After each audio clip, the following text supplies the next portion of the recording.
Boa noite, irmãos. Nós estamos dando início à nossa reunião de oração desta quinta-feira. Hoje é dia 18 de março de 2021. Há um ano atrás nós iniciamos essa modalidade de mensagens via vídeo. Infelizmente a situação piorou e retomamos agora. E esperamos que um pouco de tempo, que não seja uma coisa tão extensa como foi da última vez. Continue orando por nossa nação, continue orando pelos nossos governantes, pelo mundo em si. Não é só o Brasil, mas o mundo todo está passando. Às vezes as pessoas ficam achando que só o Brasil a situação está ruim, mas na França, por exemplo, também está faltando UTIs. Itália também está passando por dificuldades. Então, o nosso papel como crentes é orar pela nação, pelos governantes, e esperar no Senhor. Deus, Ele está no controle de todas as coisas. Convido a cada um de vocês a fechar os olhos. Nós vamos orar antes da meditação na Palavra de Deus nessa noite. Senhor Deus Pai, obrigado por esse dia, pela oportunidade de nos reunirmos em Teu nome, mesmo que de maneira remota, mesmo por meio de vídeo.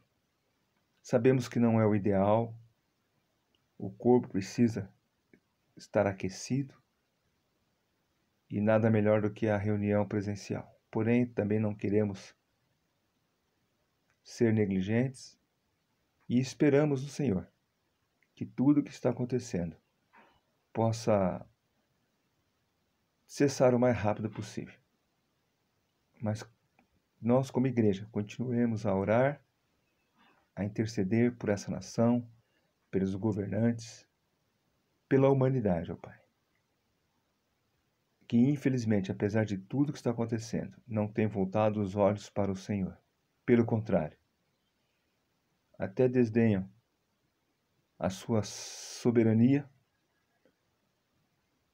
ridicularizam, ó Pai, quando falamos que o Senhor está no controle de todas as coisas. Mas nós cremos nisso e confiamos em Ti. E oramos a Ti agora, nesse momento, para que o Senhor fale aos nossos corações por meio da Tua palavra. Em nome de Jesus. Amém. Irmãos, nós estamos terminando o Sermão do Monte. Nós começamos e, ao iniciar, nós dissemos que o Sermão do Monte é o mais belo dos sermões do Senhor Jesus Cristo. E hoje nós vamos ler Mateus 7, versículo 21 a 23. Nem todo o que diz Senhor, Senhor, entrará no reino dos céus, mas aquele que faz a vontade de meu Pai que estás no céu.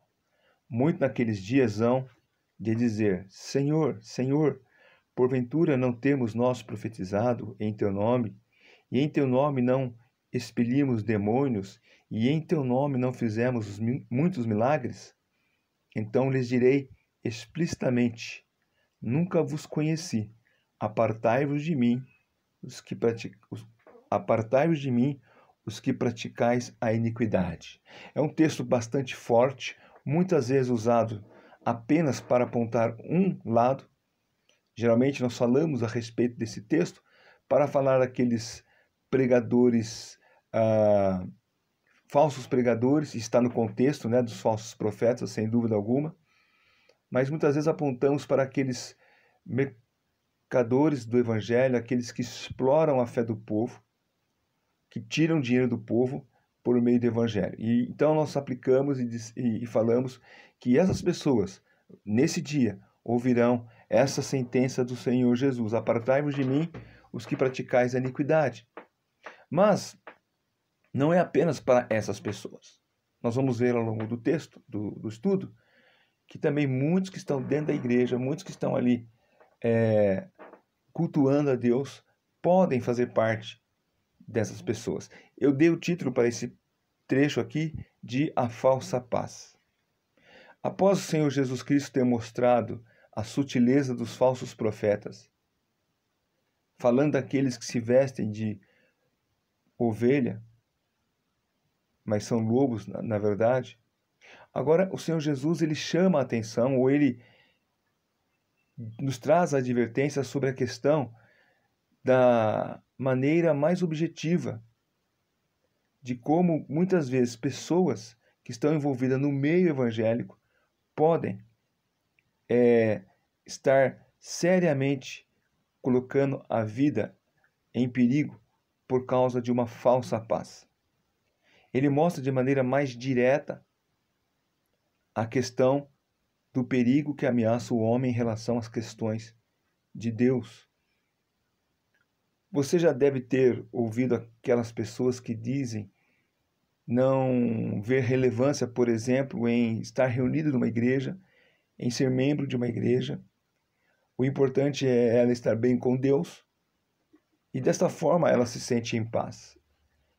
É muito comum ouvirmos pessoas dizer: não me cobre a ida a uma igreja, não me cobre a membresia de uma igreja, eu estou em paz com Deus, isso é que importa. Pois bem, essa é uma falsa paz. É uma falsa paz à medida que pessoas que pensam estar, de fato, vivendo uma vida cristã verdadeira, na verdade estão enganando a si mesmos. O versículo 21 diz que nem todos que dizem Senhor, Senhor, entrará no reino dos céus. E em seguida, o Senhor Jesus Cristo, ele faz uma proposição em cima do que acabou de dizer. Muitos dirão naquele dia: Senhor, Senhor, em teu nome fizemos isso, em teu nome fizemos aquilo. Qual que é o objetivo de Jesus aqui? O que o Senhor Jesus Cristo quer ensinar? Jesus tem o propósito de abrir os olhos para o terrível perigo do auto-engano, da autoilusão.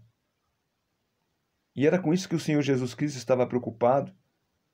Num certo sentido, é a mesma preocupação que o tema anterior, que fala do cuidado com os falsos profetas, também traz. Porque muitos dos falsos profetas também se auto-enganam. O perigo se encontra no fato da pessoa declarar Senhor, Senhor, e em teu nome fizemos isso, e em teu nome fizemos aquilo. Mas isso não é prova de salvação. Isso não significa que a pessoa é convertida. A prova de uma pessoa salva, de uma pessoa convertida, se encontra no fato dessa pessoa fazer a vontade do Pai Celeste. Jesus aponta para o perigo daqueles que pensam em suas convicções próprias e assim acham que, por causa dessas convicções, essas convicções a levaram para o céu. Mas também existem aquelas pessoas que fiam a salvação em sua própria ortodoxia, ou seja, nas doutrinas que ela crê e defende com unhas e dentes, mas ainda de fato não nasceram de novo. Pessoas que procuram defender uma fé apenas intelectualmente. Jesus aponta o perigo daqueles que pensam que as suas convicções próprias possam levá-los ao céu. Apesar de que muitas pessoas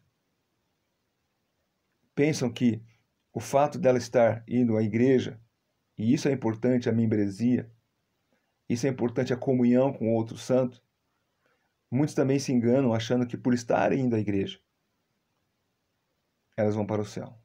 Então notem que não é apenas para falsos profetas, não é apenas para aqueles que exploram a fé do povo, mas é para toda pessoa que coloca a sua salvação ou fiam a sua salvação em convicções próprias, pessoais, e não na pessoa do Senhor Jesus Cristo. E a advertência do Senhor Jesus é bem clara: não verão o reino de Deus. Então, se de um lado o crente verdadeiro é aquele que declara o nome do Senhor Jesus, porque ninguém é crente, ninguém é salvo, enquanto não for capaz de dizer Senhor, Senhor, para o Senhor Jesus. Mas ser crente não é apenas dizer Senhor, Senhor. Dizem que para se tornar muçulmano, você precisa declarar 3 vezes que Allah, só Allah é Deus e Maomé é o seu profeta. Se você declarar isso 3 vezes, você então se torna muçulmano. Alá é Deus, só Alá é Deus e Maomé o seu profeta. Então, para que eu não me torne muçulmano, eu não vou repetir a frase. Mas é lógico que isso não tem nada a ver. Pessoas que fazem e repetem uma oração, muitas vezes motivada pelas emoções do momento, estão sendo enganadas, porque dizem, mas eu fiz uma oração. Eu orei, Senhor, Senhor. Mas confiam nessa oração e não confiam na pessoa do Senhor Jesus Cristo. Notem que a linha divisória é muito tênue. A convicção da salvação está em Jesus e não nas coisas que eu fiz ou deixei de fazer. E é por isso que muitos acabam se iludindo, porque quando param de fazer aquilo que elas acham que é o que as leva ao céu, elas perdem toda a esperança de salvação. Então é uma paz falsa, é uma paz que não é permanente, é uma paz transitória. Então, as pessoas precisam de fato declarar que Jesus Cristo é o Senhor. Não existe cristianismo à parte da confiança na pessoa do Senhor Jesus Cristo. Ser crente significa ter colocado a sua vida na dependência do Senhor. Não parte da vida, mas toda a sua vida. Não apenas o passado, mas também o presente e o destino futuro da sua vida devem estar nas mãos do Senhor. Então não basta proferir tais palavras, mas saber o que elas significam. Tiago, em sua epístola, ele expressou o mesmo pensamento sobre do perigo que é dizer que crê em Jesus, crê em Deus, mas ainda mesmo assim não ser salvo. Ele nos adverte para termos cuidado, para não dependermos das nossas crenças, como ele diz ali em Tiago 2,19, até os demônios creem. E os demônios não são salvos porque creem, porque acreditam que Deus existe, que acreditam na ação de Deus. Ao longo dos anos, muitos são aqueles que se enganam, muitos são aqueles que foram enganados ou que se enganaram, acreditando nas doutrinas bíblicas, crendo que elas são boas e até mesmo as defendendo contra hereges. No entanto, todo o seu caráter, toda a sua vida tem sido uma negação daquelas coisas que ela defende. Então, a diferença está no fato de que pessoas que absorvem de maneira intelectual a palavra de Deus, as doutrinas de Deus, e as defendem até como tese em discussões, muitas vezes não passaram pelo novo nascimento porque simplesmente a vida nega tudo aquilo que ela diz que é verdade. Ou seja, a vida não condiz com o que diz respeito à palavra de Deus. É assustador o fato de uma pessoa não convertida, uma pessoa que não nasceu de novo pelo Espírito Santo, que aceita os ensinos bíblicos como se for uma espécie de filosofia, como uma verdade, porém uma verdade abstrata, não uma verdade transformadora. Intelectualmente compreende a Bíblia e compreende perfeitamente, até melhor que muitos de nós. Porém, espiritualmente, essas verdades não fazem a menor diferença em suas vidas. Uma pessoa pode chegar a esse ponto, tendo assim uma falsa paz. Ele pode apoiar uma verdade bíblica e comentá-la. Pode até declarar que Jesus de Nazaré é o Filho de Deus e mesmo assim não entrar no reino dos céus, não entrar no reino de Deus. Por quê? Porque essas pessoas, elas colocam a sua base de salvação na sua própria fé. Esses correm o risco porque confiam na própria fé em vez de confiar em Jesus Cristo. Quando você pergunta para a pessoa, você vai para o céu? Ah, eu vou. Por quê? Ah, porque eu tenho fé em Jesus. Ela tem fé em Jesus, mas ela colocou a sua vida nas mãos de Jesus, ela se entregou ao Senhor Jesus. Ah, eu vou para o céu porque eu creio que a obra de Jesus Cristo na cruz do Calvário é suficiente para me salvar, para perdoar todos os meus pecados e para me dar a vida eterna. Eu creio no que Jesus fez. E eu não creio naquilo que eu creio. Deixa eu explicar. Pessoas pensam que vão para o céu porque creem naquilo que elas creem e não em Jesus Cristo. Não sei se deu para entender, mas talvez ficaria mais simples pensar naquela pessoa que de repente, chegando à eternidade, descobre que seu nome não está no livro da vida. E ela diz, mas eu sempre criei naquilo que a Bíblia ensina. Tá, mas você confiou a sua vida no autor da salvação, Jesus Cristo? Uma coisa é você saber que, de fato, Cristo é o Salvador. Outra coisa é você se integrar totalmente à vida a Ele. Uma entrega total de tudo, das suas convicções, dos seus pensamentos, dos seus atos. É isso que é a diferença entre aquele que crê na obra de Jesus e aquele que crê apenas naquilo que ela acredita ser o certo. E, infelizmente, esse perigo é muito comum àqueles que foram criados dentro de uma igreja. Pessoas que foram criadas num lar e numa atmosfera cristã. Elas sempre ouviram as verdades de Deus. E, em certo sentido, sempre aceitaram como sendo verdade. Creem nelas, acham que elas são corretas, falam delas constantemente, no entanto, não são verdadeiramente convertidas. Alguém já disse que um filho de crente, ele precisa ser evangelizado 2 vezes. Na infância, aonde ela acredita em tudo que você fala, e depois na fase da adolescência para a juventude. Porque aí ela começa a acreditar no que a palavra de Deus fala, e não no que você diz. E ainda eu até posso completar. Para um filho de crente ser convertido, primeiro nós temos que destruir qualquer narrativa de que ela, por ser filho de crente, ela vai para o céu. Nós temos que destruir aquele pensamento de que ela está garantida por ser um filho de pais cristãos. Ou seja, enquanto um pecador mundano, você apenas diz para ela que ela precisa confessar os seus pecados, aceitar a Jesus como Salvador, abandonar toda a prática de pecado, reconhecer toda a sua pecaminosidade. Para um filho do crente, você precisa dizer para ele deixar de acreditar que o fato de ele estar indo para a igreja desde pequeno vai para o céu. Ele não se sente pecador, ou não se sente tão pecador quanto aqueles terríveis pecadores que ela, na sua mente, imagina que são. A Bíblia diz que todos pecaram. E o filho do crente precisa conhecer a verdade e não viver sobre essa falsa paz. Outro perigo nesse sentido é que aqueles que não somente venham a confiar nas verdades, mas são zelosos por elas. Elas não apenas são crentes intelectuais, mas elas têm um forte zelo por essas coisas. Elas têm um forte sentimento de defender essas verdades. Parece complicado entender isso, porque o verdadeiro crente também, ele defende as suas convicções.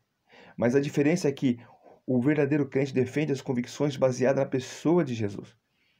Aquele falso crente, aquele crente que vive numa falsa paz, ele defende as suas convicções intelectuais. A defesa da fé não é defesa motivada pela verdade, mas pela carne. Ela não é motivada pelo Espírito Santo, mas pela própria carne. Porque tais pessoas, elas não admitem estar erradas. Eu conheço muita gente criada na igreja que defende, que luta, que até cita versículos bíblicos quando estão numa conversa, numa discussão espiritual. Na verdade, ela tem o desejo de se mostrar conhecedora e vencer um debate. Mas ela mesma não pratica aquilo. É como que se um médico descobrisse a cura de uma doença terrível, vamos colocar aí, já que é moda, o Covid, e ele defende aquilo ali, e ele diz que essa é a cura para o Covid, dá todas as especificações técnicas, científicas, mas ele mesmo não toma esse medicamento. Ou seja, é aquele crente que conhece a verdade, mas essa verdade é boa apenas para os outros. Ele vive uma falsa paz, uma falsa segurança. As emoções a levam a uma defesa fervorosa, porém nada difere daquela outra pessoa que defende uma outra fé no espiritismo, no catolicismo, no budismo. Ou seja, a questão é o ponto de vista, não a palavra de Deus. É que o ponto de vista dela está baseado naquilo que ela conhece da Bíblia. Mas ela mesmo não tem ainda a transformação necessária para a vida eterna. Então, desculpa. Então a pessoa, ela se empolga com as próprias palavras. Ela se empolga com a eloquência. Mas a motivação não é de querer ver pessoas convertidas. A motivação é de não perder uma discussão. Tudo isso não passa de uma defesa da sua tese, que por acaso é baseada na Bíblia. São essas pessoas, além daquelas que comercializam o Evangelho. Por isso que eu disse no começo. Muitas vezes nós lemos esses versículos e achamos que está falando dos bispos, apóstolos espalhados pelo mundo afora. Não. Está falando comigo, com você. Nós temos que sondar os nossos corações, colocar-nos diante de Deus e verificar se a nossa salvação está baseada na pessoa de Jesus Cristo ou apenas em entendimento intelectual da pessoa de Jesus Cristo. Pessoas que eu mencionei agora, que comercializam o Evangelho, nós as conhecemos muito bem. Elas expulsam o demônio, fazem obras maravilhosas aos olhos dos homens, porém nada tem de mudança em suas vidas espirituais. E nós, como crentes, devemos entender que não é isso que leva à salvação. Parece estranho, mas a carne ela pode se manifestar tão eloquente que as pessoas até mesmo duvidam de que não estão fazendo isso para o bem do Evangelho. A carne pode muito bem imitar o Espírito. Pessoas podem profetizar na carne, fazer maravilhas em nome de Deus na carne. São tudo carnal. Como o Senhor Jesus Cristo fala aqui. Eles mesmos vão dizer naquele dia: em teu nome expelimos demônio, em teu nome fizemos milagre, em teu nome profetizamos. E eles ouvirão: apartai-vos de mim, os que praticam a iniquidade. Então, note o perigo da falsa paz. O indivíduo é levado a uma falsa paz, a uma sensação de segurança. Porém, a sentença final é essa que o Senhor Jesus Cristo declarou aqui no final do versículo 23. Apartai-vos de mim, os que praticais a iniquidade. É preciso entender, entretanto, que essa advertência deve nos motivar ou deve nos levar a sondar os corações, ver quais são as nossas motivações. E se for por acaso as motivações estão baseadas num status de vida, devemos pedir perdão a Deus por até hoje confiar em nós mesmos e não nele. Nós devemos lembrar que o nosso Senhor Jesus ele está fazendo essas advertências, o sermão todo do Senhor Jesus Cristo, ele está fazendo acompanhado de um público diversificado. Pessoas comuns, jovens, mulheres, homens, crianças estavam ali no Sermão do Monte. Nós Vemos no versículo 1 do capítulo 8 que a multidão o seguia. Mas também tinham os escribas, os fariseus, os doutores da lei. Estavam ali. Então, como eu disse no início, é possível pensar que essa advertência está sendo feita apenas para os escribas e fariseus. Mas não esqueçamos que muita gente, pessoas simples, jovens, adolescentes, adultos, também pode apenas estarem sendo simpática ao Evangelho. Até trabalham na igreja, cantam no coral, são professores de escola bíblica dominical, ajudam no evangelismo, mas ainda assim não nasceram de novo.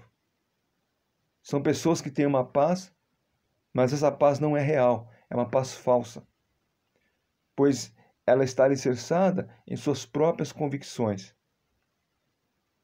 Mesmo que essas convicções possam encontrar base na palavra de Deus, se ela não descansar na obra de Jesus Cristo, tudo que ela esteja fazendo em nome do Senhor é aquilo que o Senhor Jesus Cristo vai dizer nos próximos versículos que iremos estudar na semana que vem. São pessoas que alicerçam tudo na areia, não na rocha. Próximos versículos, o versículo seguinte, o Senhor Jesus Cristo vai falar dos dois fundamentos. Do perigo que é você fundamentar a sua casa, a sua vida na areia. A segurança está na rocha, que é o Senhor Jesus Cristo. E nós falaremos da diferença desses dois fundamentos, Deus permitindo, na próxima semana. Amém? Deus abençoe, irmão, irmã. Esteja orando agora, nesse período em que nós estaremos na igreja orando. Esteja orando pelos pedidos.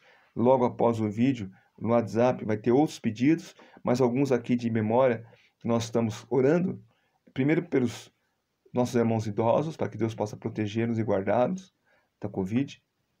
Também agradecer a Deus pelos irmãos que já tomaram a vacina. Orar também a Deus, pedindo que Ele possa dar sabedoria para que nós, como igreja, possamos saber cumprir aquilo que é instrução do governo e aquilo que pode começar a virar uma perseguição à igreja. Vamos orar também pela Elisete, a Carta, pelo desejo delas de comprar a casa no Taquaral e pela venda da chácara. Também pelo carro dela que foi roubado na terça-feira, e já é a segunda vez que esse mesmo carro foi roubado. E vamos orar a Deus para que o seguro possa pagar o quanto antes o carro que foi roubado. Também nosso irmão Marco Adriana, que agradeceram que o carro que sofreu acidente deu perda total, então eles vão ter a reposição integral do valor do seguro. E orem também por mim e pela Elizabeth. Nós colocamos nosso carro à venda e ele está numa loja para que nós consigamos o melhor preço possível e assim possamos também trocar de carro, para podermos aí equilibrar a situação que não apenas nós, mas a maioria está vivendo, né? A situação não é fácil para ninguém. Os preços estão subindo, despesas fixas aumentaram, água, luz, mantimento. Então nós temos que ter sabedoria e equilibrar o orçamento. Então ore para que consigamos vender o carro lá com o nosso amigo Junô e que assim, o mais rápido possível, possamos conseguir um outro veículo também. Os outros pedidos, irmãos, podem colocar, orar pela Luciene. Ela está em recuperação de cirurgia, que Deus possa abençoá-la e a recuperação. Agradecer também a presença do nosso irmão Elicida, que esteve conosco no domingo. E os demais pedidos, irmãos, podem colocar aí após o vídeo. Vamos orar novamente. Senhor, nosso Deus, nosso Pai, sabemos o quão difícil é muitas vezes entendermos as advertências da Tua Palavra. Parece que o que o Senhor Jesus está dizendo são para aqueles falsos profetas. Mas muitos irmãos podem estar dentro da igreja, confiando em si mesmo, nas suas práticas religiosas e não na obra de Jesus Cristo. Ó Pai, que nós possamos conhecer os nossos corações, sondá-lo e até mesmo, como o salmista diz, o Senhor possa sondar os nossos corações e nos revelar aquilo que realmente não é do teu agrado, da tua vontade, aquilo que não é a tua palavra. E possamos única e exclusivamente basear a nossa salvação na obra de Jesus Cristo. Ele sim foi que, ao morrer sobre a cruz do Calvário, pôde nos salvar. Não somos salvos por nós mesmos. Não somos salvos por acreditar e crer que os fatos acontecidos ali, naquele dia, no Calvário, são fatos verdadeiros, comprovados, mas crer apenas nisto não significa ter confiado na obra de Jesus para a salvação. Por isso eu peço que o teu Santo Espírito nos dê o entendimento correto e possamos verdadeiramente descansar na paz que excede todo entendimento, a paz que vem do alto, de Jesus Cristo, cujo nome oramos. Amém.